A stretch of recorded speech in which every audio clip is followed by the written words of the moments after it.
കായംകുളം താലൂക്ക് ആശുപത്രിയിൽ കാഷ്വാലിറ്റിയിൽ ആവശ്യത്തിന് ഡോക്ടർമാരില്ലാത്തത് ജനങ്ങളെ വലയ്ക്കുന്നു. കാഷ്വാലിറ്റിയിൽ ഡോക്ടർമാരുടെ 4 തസ്തികകളിൽ 2 എണ്ണം ഒഴിഞ്ഞുകിടക്കുകയാണ്.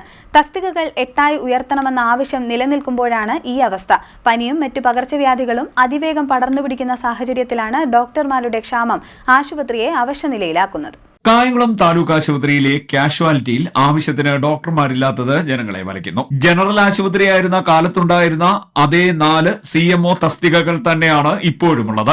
എന്നാൽ ഈ 4 തസ്തികകളിൽ തന്നെ 2 ഒഴിവുകൾ മാസങ്ങളായി ആളില്ലാതെ കിടക്കുകയാണ്. തസ്തികകൾ 8 ഉയർത്തണമെന്ന ആവശ്യം നിലനിൽക്കുമ്പോഴാണ് ഈ ദുരവസ്ഥയുള്ളത്. പനിയും മറ്റ് പകർച്ചവ്യാധികളും വ്യാപകമാകുന്ന സാഹചര്യത്തിലും കാഷ്വാലിറ്റി ഡോക്ടർമാരുടെ ക്ഷാമത്താൽ ഇവിടെ എത്തുന്ന രോഗികൾ ബുദ്ധിമുട്ട് അനുഭവിക്കുകയാണ്. മോക്ക് പനിയായിട്ട് വന്നത്, സ്കൂളിൽ നിന്ന് വന്നപ്പോൾ പനിയും കാര്യങ്ങളായിട്ട് നിൽക്കുക. അപ്പോൾ നമ്മുടെ കായംകുളം ഗവൺമെൻറ് ഹോസ്പിറ്റലിൽ വന്നതാണ്. ഒരു ഡോക്ടറേ ഉള്ളൂ, ഭയങ്കര ജനം. ഒപ്പിയിലാണെങ്കിൽ അത്രയ്ക്ക് തിരക്കും കാര്യങ്ങളായിട്ട് നിൽക്കുക. ഒരു ഡോക്ടർ വെച്ച് ഒന്നും ചെയ്യാൻ പറ്റാത്ത അവസ്ഥയായിരിക്കുക. അപ്പോൾ ഞാനിപ്പോൾ വേറെ ഇടത്തേക്ക് കൊണ്ടുപോകാനുള്ള ഇതിലാണ്. ഇവിടെ നിന്നിട്ട് കാര്യമില്ല, അത്രയും ജനങ്ങളാണ്. സമയം ഒരുപാടായി വന്നിട്ട് ഒരു കാര്യവും നടക്കത്തില്ല ഇവിടെ. കടുത്ത പനിയുമായി എത്തുന്ന 100 കണക്കിന് രോഗികളാണ് മണിക്കൂറുകളോളം ക്യൂ നിന്ന് വലയുന്നത്.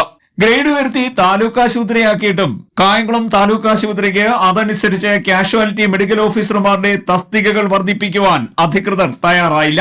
ഉച്ചയ്ക്ക് 1 മണി മുതൽ പിറ്റേ ദിവസം രാവിലെ 8 മണി വരെയുള്ള ദീർഘമായ സമയത്ത് കാഷ്വാലിറ്റിയിൽ ഒരു ഡോക്ടർ മാത്രമാണ് സേവനത്തിനുള്ളത്. വൈകുന്നേരങ്ങളിലെ തിരക്ക് നിയന്ത്രിക്കാനായി നഗരസഭ വൈകിട്ട് 4 മണി മുതൽ രാത്രി 10 മണി വരെ ഈവനിംഗ് OP സംവിധാനം ഏർപ്പെടുത്തിയിട്ടുണ്ട്.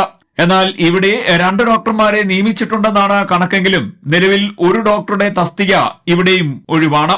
നിലവിൽ ഒരു ഡോക്ടർ മാത്രമാണ് ഈവനിംഗ് OPയിലും ഉള്ളത്.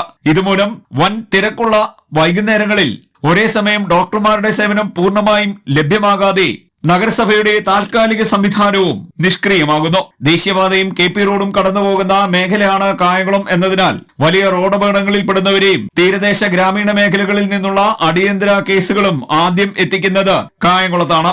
ഇത്തരത്തിൽ എത്തുന്ന ഗുരുതരം അവസ്ഥയുള്ള രോഗികളെ കാഷ്വാലിറ്റിയിലുള്ള ഒരൊറ്റ ഡോക്ടർ പരിചരിക്കുമ്പോൾ കടുത്ത പനിയും മറ്റ് അടിയന്തര സാഹചര്യങ്ങളുമായി എത്തുന്ന മറ്റു രോഗികൾ ചികിത്സ കിട്ടാതെ മണിക്കൂറുകളോളം പുറത്ത് കാത്തു നിൽക്കേണ്ട സ്ഥിതിയാണുള്ളത്. ഇങ്ങനെ മണിക്കൂറുകളോളം ക്യൂവിൽ നിന്നിട്ടും ഡോക്ടറുടെ അടുത്തേക്ക് എത്താൻ കഴിയാത്ത രോഗികൾ പലരും സ്വകാര്യ ആശുപത്രികളെ ആശ്രയിക്കുകയാണ്. പകർച്ചവ്യാധികളുടെ സാഹചര്യം കണക്കിലെടുത്തും താലൂക്ക് ആശുപത്രിയുടെ പ്രാധാന്യം ഉൾക്കൊണ്ടും കൂടുതൽ ഡോക്ടർമാരെ നിയമിക്കണം എന്ന ആവശ്യം ശക്തമാകുന്നു. CDNet news, Kayamkulam.